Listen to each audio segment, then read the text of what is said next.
Subscribe to Bloody Monday and watch chilling horror stories almost every week. Don't forget to press the bell icon.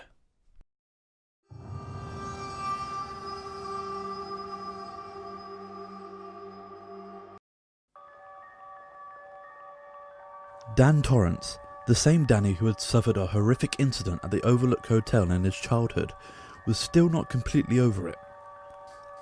Dan's powers, with which he could see people's past and future, was named the art of shining.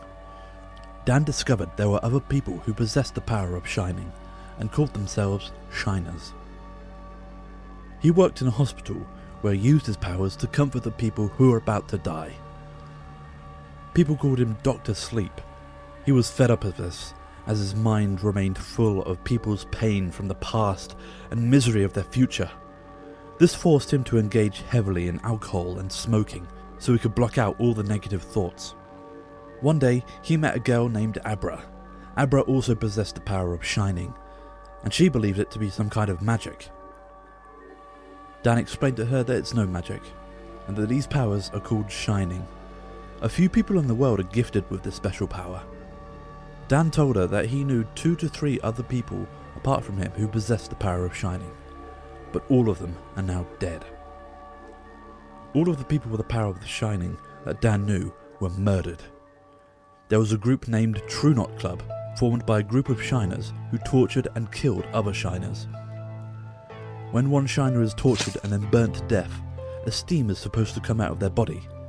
The other shiners take in all that steam to become more powerful. That's why they have killed all of Dan's friends, and now were after Dan and Abra's life. Dan and Abra had become good friends in a very short time. When Dan found out about the True Knot Club, he knew that they were going to come after them. Dan reached out to other shiners and tried to find out more about the True Knot Club. When he actually got to know about them, he was certain that it was going to be a tough task defeating them. He joined hands with Abra and planned to kill the members of the True Knot Club, one by one. Dan brought along the other remaining shiners of the world to fight the True Knot Club, as he knew the club had gained incredible strength after killing so many shiners. Dan found them one by one and killed them with different means. Dan and Abra were becoming more and more powerful after taking in the steam from killing the shiners. Finally, they had a face-off with the leader of the True Knot Club. The leader had been killing and taking in the steam with shiners for decades, and was almost invincible. Dan fought him, and tried with all his might, but he couldn't win against him. Weak and wounded, Dan left that place along with Abra and other shiners. After leaving that place, Dan had become very weak and couldn't live for long. When Dan died, Abra got furious. She took in all the steam from Dan's body and went straight to fight the leader of the True Knot Club. Abra's power now had no limits, and True Knot's club leader couldn't match her in the fight.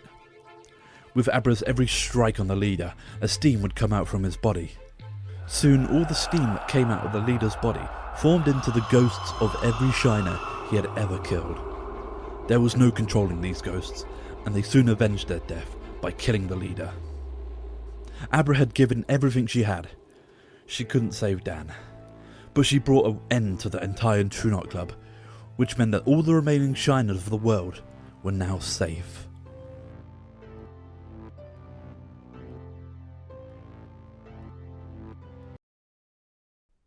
If you like this video, subscribe to Bloody Monday and watch chilling horror stories almost every week.